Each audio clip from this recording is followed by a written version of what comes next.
એવા પ્રસંગમાં આપણી વચ્ચે ઉપસ્થિત આપણા મંત્રી મહામંડલેશ્વર આદરણીય જાનકીદાસ બાપુના ચરણોમાં વંદન, આપણા કસ્તુરપુરી મહારાજના ચરણોમાં વંદન, આપણા વડીલ, આપણા મોભી, પૂર્વ વિશ્વ અધ્યક્ષ, માજી ધારાસભ્ય, આપણા સમાજના અગ્રણી, આપણા માર્ગદર્શક આદરણીય શ્રી માવજીભાઈ સાહેબ,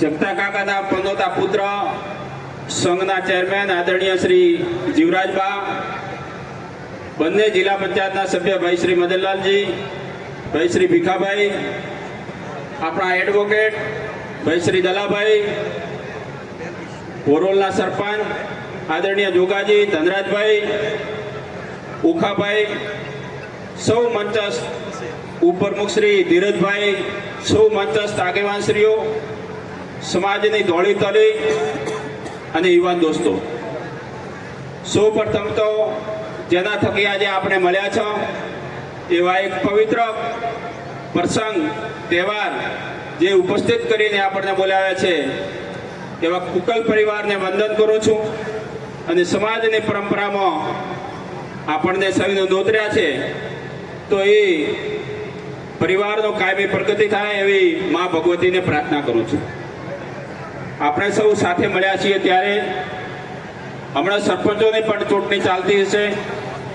આપણે બધા પ્રગતિ અને ઉન્નતિ માટે પ્રયત્ન કરીએ છીએ, પણ સત્તા અને સંપત્તિ એ કાયમી વસ્તુ નથી.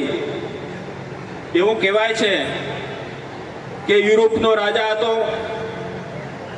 નેપોલિયન બોનાપાર્ટ, આખા યુરોપ ઉપર રાજ કરતો, આખી જિંદગી લડાઈ લડ્યો અને છેલ્લે જ્યારે બંદી થઈને હેલેના ટાપુ ઉપર બેઠો હતો ત્યારે એની આત્મકથામાં એણે લખ્યું કે મારા જીવનમાં 6 દિવસ પણ શાંતિના મને ન મળ્યા. હું એક દેશનો રાજા થઈને બેઠો રહ્યો હોત તો શાંતિથી મારું મોત થોત. એ સમ્રાટ જેને ધ ગ્રેટ, જે 7 નામો દુનિયામાં લેવાય ધ ગ્રેટના એ પૈકીનો એક વ્યક્તિ હતો, એને પણ છેલ્લે એની આત્મકથામાં એવું લખ્યું.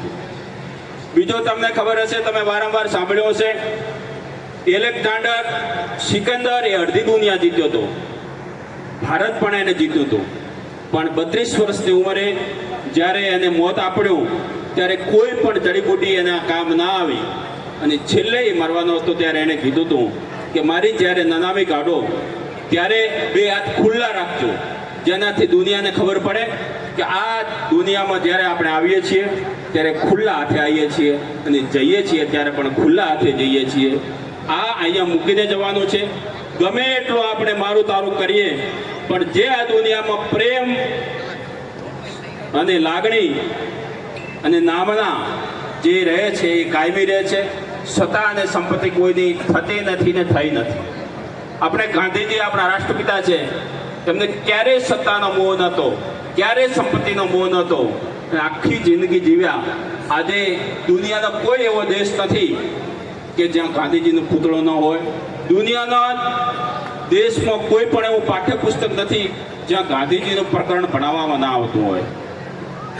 બીજો આપણે સરદાર પટેલનો દાખલો લઈએ. ભારતનો ગૃહમંત્રી હતો અને એ જ્યારે મર્યો ત્યારે એના બેંક બેલેન્સમાં 626 રૂપિયા હતા, પણ એ એવું જીવન જીવી ગયો કે ભારત જેને વર્ષ કહીએ એને એક સૂત્રતામાં બાંધી. અને આજે દુનિયામાં કોઈની પણ મોટી મૂર્તિ ન હોય એનાથી વિશાળ મૂર્તિ, આખા દુનિયામાં મોટામાં મોટી મૂર્તિ આજે આપણે અહીંયા બનાવી છે અને આપણે એને દેખવા જઈએ છીએ.